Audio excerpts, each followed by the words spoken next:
पिंपळगाव शहरात घरगुती गॅस पुरवठा सुरळीत ठेवत नागरिकांचा विश्वास संपादन करणाऱ्या दीपक बागुल यांच्या श्री इच्छामणी भारत गॅस सर्व्हिसेस एजन्सीने पुन्हा एकदा आपल्या सेवाभावाची प्रचिती दिली आहे।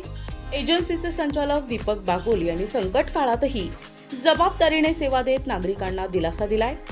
सध्या काही ठिकाणी युद्धाच्या पार्श्वभूमीवर गॅस तुटवड्याच्या अफवा पसरत असल्या तरी त्यामध्ये कोणतेही तथ्य नसल्याचे बागुल यांनी स्पष्ट केले। घरगुती गॅसचा पुरवठा पूर्णपणे सुरळीत सुरू असून नागरिकांनी अफवांवर विश्वास ठेवू नये असे आवाहन त्यांनी केलंय। तसेच त्यांनी ग्राहकांना महत्त्वाची सूचना देताना सांगितले की गॅस सिलेंडर प्राप्त झाल्यानंतरच OTP द्यावा। OTP देणे म्हणजे सिलेंडर प्राप्त झाल्याची खात्री असल्याने याबाबत दक्षता घेणे आवश्यक आहे। गॅस बुकिंग बाबत असलेल्या गैरसमजांनीही त्यांनी दूर केलंय। पूर्वी 21 दिवसांची असलेली बुकिंगची मुदत आता 25 दिवस करण्यात आली आहे। मात्र याचा वितरणावर कोणताही परिणाम होत नाही।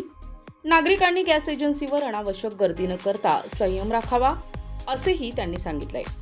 याशिवाय ज्या ग्राहकांनी अद्याप KYC प्रक्रिया पूर्ण केलेली नाही त्यांनी तात्काळ ती पूर्ण करावी असे आवाहन करत भविष्यातील अडचणी टाळण्यावर भर दिलाय। दीपक बागुल यांनी नागरिकांना गॅसचा जपून वापर करण्याचे आवाहन केलंय। गॅसची बचत करा, आम्ही आपल्या सेवेसाठी सदैव तत्पर आहोत असे सांगत त्यांनी भविष्यातही अशीच सेवा देण्याचा विश्वास व्यक्त केला।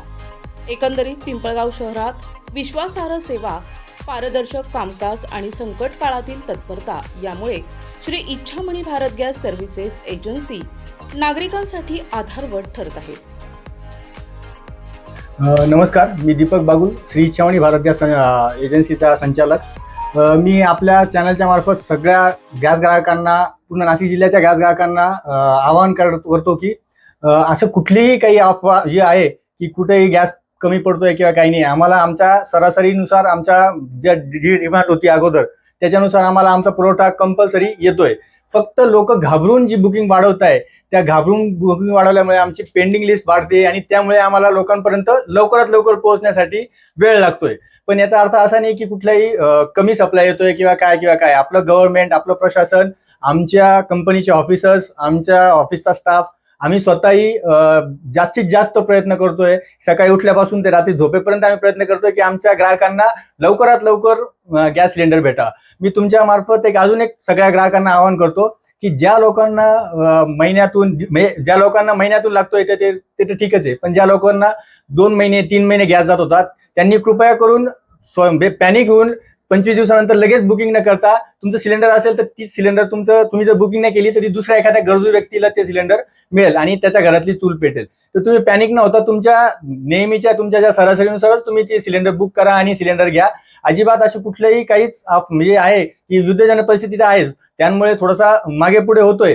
लोकांनी पॅनिकनी बुकिंग केल्यामुळे थोडंसं पेंडन्सी वाढलेली आहे, त्यामुळे आम्हाला थोडासा वेळ लागतोय। पण आम्ही पुरेपूर प्रयत्न करतोय की सगळ्यांना आम्ही लवकरात लवकर गॅस पुरवठा देऊन प्रत्येकाच्या घरातली चूल पेटावी, एवढं बोलतो। 21 दिवसांवरनं 25 दिवसांची मुदत करण्यात आली आहे। 30 ग्रामीणला 45 दिवसांची करण्यात आली आहे। त्याचा अर्थ काय? आता जे पेंडन्सी अचानक वाढली, म्हणजे आता सरासरी माझं ऍव्हरेज जो 200 होतं ते माझ्या इथे दिवसाला जे 200 बुकिंग व्हायचे ती पेंडन्सी 700-800 झाली आहे। तरी हे लोकांनी घाबरून की लोकांनी बातम्या वगैरे की व्हॉट्सअप फेसबुकवर जे अफवा पसरवत आहे, काही लोक रिकामे काही गोष्टी टाकताय की जुने व्हिडिओज टाकताय, त्यामुळे मग लोक पॅनिकली होऊन बुकिंग करताय आणि पेंडन्सी वाढते। तर तसं त्यामुळे मग ती पेंडन्सी आणि डिमांड आणि सप्लाय या सगळ्या गोष्टी जुळून आणण्यासाठी गव्हर्नमेंटनी आणि प्रशासनाने अगोदर जी 21 दिवसाचं जे लॉक इन पिरियड होता की 21 दिवसानंतर बुकिंग होत होती ते आपल्या निम शहरी आणि शहरी भागांमध्ये 25 दिवसावर केले आहे आणि ग्रामीण भागांमध्ये ते 45 दिवसांवर केलेलं आहे। केवायसी प्रक्रिया आणि अजून एक की आता गव्हर्नमेंटनी बऱ्याच दिवसापासून आवाहन करून लोकांना, आम्ही पण व्हॉट्सअपवर मेसेज टाकून फोन करून बऱ्याच लोकांची केवायसी बाकी राहिले होते आणि जे जेन्युइन कस्टमर आहे त्यांचं केवायसी झालं पाहिजे, त्यांचं कनेक्शन बाकी राहिलं पाहिजे। त्याकरता आम्ही प्रत्येकाला सांगतो की तुम्ही लवकरात लवकर ही केवायसी करून घ्या, म्हणजे तुमचा अखंडित पुरवठा, तुम्हाला गॅस पुरवठा मिळेल। तर तुम्ही ज्याची कोणाची बाकी असेल, मी तुमच्या चॅनलच्या मार्फत सगळ्यांना आवाहन करतो की त्वरित तुम्ही स्वतः ज्यांच्या नावाचे कनेक्शन आहे ते स्वतः गॅस कार्ड घेऊन, फक्त गॅस कार्ड आणि तुमचं 2 मिनिटाचा वेळ, एवढ्या गोष्टी आमच्यासाठी द्या। तुमचं ई केवायसी झालं की तुम्हाला नियमित पुरवठा आणि कायमस्वरूपी पुरवठा मिळेल तुम्हाला। कोरोना काळातील देखील कार्य आपल्या एजन्सीचे उल्लेखनीय आहे। घरोघरी आपण पुरवठा केला, आजही आपण करत आहात, त्याबद्दल काय सांगा? धन्यवाद साहेब, मी त्याबद्दल तुमचे आभारी आहे. आणि तसंच ज्या कोरोना काळात पण आम्ही कुठेही न थांबता आम्ही प्रत्येकापर्यंत आमच्या माणसांनी, आमच्या डिलिव्हरी बॉयजनी पण कुठली आजाराची भीती न बाळगता घरोघर आम्ही सिलेंडर पोहोचवले. त्याच पद्धतीने आजही थोडा दिवस आहे, हे उद्योग खूप काय आपले काय कायमस्वरूपी किंवा कंटिन्युअस राहणार नाही. जोपर्यंत आहे तोपर्यंत आम्ही आमचं सकाळी उठल्यापासून ते रात्री झोपेपर्यंत हाच प्रयत्न करतोय की लवकरात लवकर आम्ही आमच्या कस्टमरला सेवा द्यावा. आम्हाला कुठलेही कस्टमर असं रस्त्याने सिलेंडर घेऊन जाताना त्यांना उन्हातानात आम्हाला दिसलं नाही पाहिजे, हीच आम्हाला चिंता आहे. आणि मी तुम्हाला सगळ्यांना आश्वासित करतो की आम्ही लवकरात लवकर याच्यातून मार्ग मोकळा करून लवकरात लवकर सगळे पेंडन्सी क्लिअर करून आणि सगळ्यांना वेळेवर पुरवठा देऊ आम्ही. जाता जाता पिंपळगाव शहरातील आपल्या ग्राहकांना, नागरिकांना काय आवाहन कराल? मी तुमच्या चॅनलच्या मार्फत सगळ्या पिंपळगाव शहरातील, आजूबाजूच्या परिसरातील जे माझे गॅस ग्राहक आहे आणि माझेही नाही तर इतर एजन्सीचे पण जे ग्राहक आहे, मी सगळ्यांना परत एकदा आवाहन करतो की तुम्ही कृपया पॅनिक होऊन बुकिंग करू नका. तुम्हाला गरज असेल तेव्हाच ती सिलेंडर बुक करा आणि ते सिलेंडर तुमच्या ऑथराइज रजिस्टर्ड मोबाईल नंबरवरूनच बुक करा.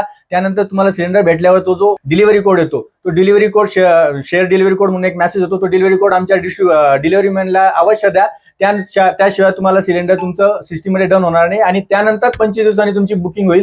या सगळ्या गोष्टी सध्या तरी 25 दिवसाचं आहे, कदाचित थोडंसं नॉर्मल सगळ्या गोष्टी झाल्या तर त्या 25 दिवसावरून परत 21 किंवा 15 दिवसावर पण येऊ शकता, ते माहित नाही कसं होणार. पण आता सध्या 25 दिवसाचे आहे, तर तुम्ही सिलेंडर घेतल्यानंतर तो डिलिव्हरी कोड पण अवश्य द्या, म्हणजे त्या दिवसानंतर तुमचे पुढचे 25 दिवस ग्राह्य धरले जातील आणि लवकरात लवकर परत तुम्हाला तुमचं पुढचं सिलेंडर पण बुक करता येईल आणि घेता येईल. फक्त पॅनिक होऊन बुकिंग नका करू, तर गरज असेल तरच तुम्ही बुक करा आणि सिलेंडर घ्या. कारण तुम्ही पॅनिक होऊन तुमच्या घरात जर स्टॉक केला किंवा 2-2 सिलेंडर 3-3 सिलेंडर भरून ठेवले तर एखाद्या गरजू व्यक्तीच्या घरात ज्याला गरज आहे त्याला सिलेंडर मिळणार नाही. तर तुम्ही गरज असेल तरच बुक करा, एवढं मी तुमच्या मार्फत सगळ्यांना आवाहन करतो आणि थांबतो.